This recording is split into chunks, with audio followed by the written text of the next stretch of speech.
how has this been for you? Just seeing these, young filmmakers kind of from a social media background getting such attention. Yeah. So I'm 19. So like, oh my gosh, seeing Kane Parsons plastered over everything. Yeah. And they're like, he was 19 when he directed this. That kind of sucks. I'm going to be honest. Yeah. I don't like that. Yeah. But that's just because I'm jealous. Right. Like, that's so amazing. That's so awesome that he did that. And it's like, this works. This is the pathway that works. Look at what he did on YouTube. Then they're like, here's your film, and who knows where he's going from here, right?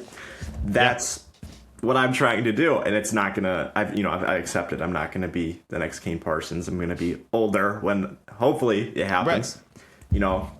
I might not even be Curry Barker. That's the thing with this industry. Everyone's got their own path, and it might take me 15, 20 years, like is normal, like it's been for pretty much the entire history of Hollywood. But it's so inspiring to see. This is what these guys are doing. This is what I'm doing. I'm much further behind on the path, but I'm on the path, and it is working. I see the momentum. I see the fruits of this. So yes, super, super inspiring. I try to stay off social media and seeing all that because it just makes you feel like you're behind. And I'm 19. I'm saying that. I'm sure there are people that are much older than me that are seeing these young guys doing that, and they feel the exact same way. So I gotta be grateful that I am still young in the position I'm in. Exactly. And also, 20 years ago, a 19-year-old director trying to be, trying to get into the industry, would be seen as kind of like, not that it's bad, like not that it's uncommon, but that it's just like, oh, okay, he's on the path. But now it's like, well, wait a second, this guy directed an A24 feature film, called The Backrooms, and he was, 19, and now maybe like, wait a second, this guy on YouTube that I just found, or this guy on Instagram I just found, he's also 19. Maybe there's something there. So, maybe it does have this effect of like, yes, it's like maybe slightly because I'm 22. So it's like maybe slightly demoralizing to see someone a couple years younger than me getting such success. But at the same time, maybe someone, and hopefully it's not the other way around where it's like, wait, you're 22 and Kane Parsons did this at 19. Fuck you. Like, hopefully it's not that. But I do think that like it maybe just for Gen Z, maybe it will allow people to take us more seriously, and take a chance on our stories and stuff. So I don't know. We'll see. For sure. It's a novel time right now. Yeah. And one thing I wanted to point out is that those were both horror movies, and I think I'm just not a big fan of horror, but I did watch both of those movies, and I was like, oh, these are super good. Like, I do think people online are like, this is a recession indicator, because apparently horror is way cheaper to make, which, yeah, that's true. It's way cheaper to make. Yeah. But one thing I'm almost concerned about is I don't like horror. I don't want to make horror. I'm a huge Nolan fanboy. But I try to obviously be my own, but I'm just very inspired. Those were the movies that really got me into this.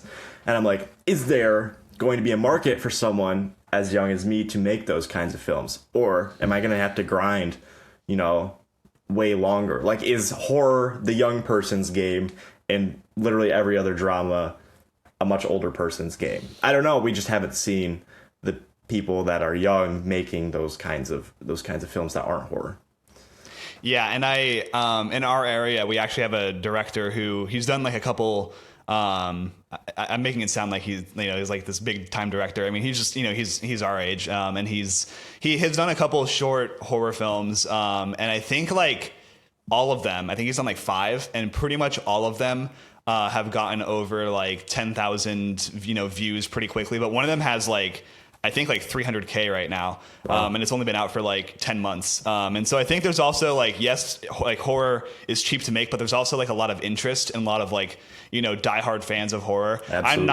I'm not one of those. I'm not like a huge fan of horror. I'll watch it and I do enjoy, I thought, those movies were very good films. And if you took the horror out of those films, I think the stories that they're telling is still like very compelling to me, which that's when horror loses me, is like when the only thing it has going for it is like, oh, it's scary. Yeah. I was interested in the film, besides that.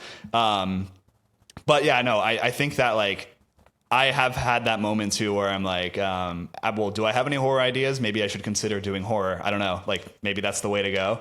Yeah.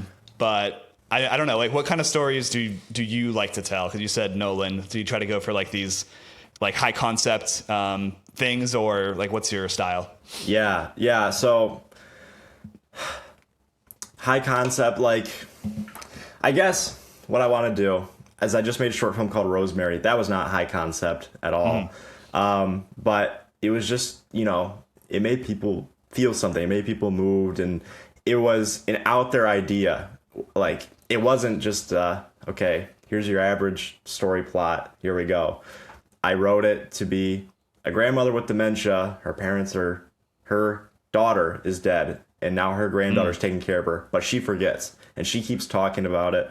And her granddaughter has to she can't tell her. She's gonna break down, have to re-experience that loss all over again.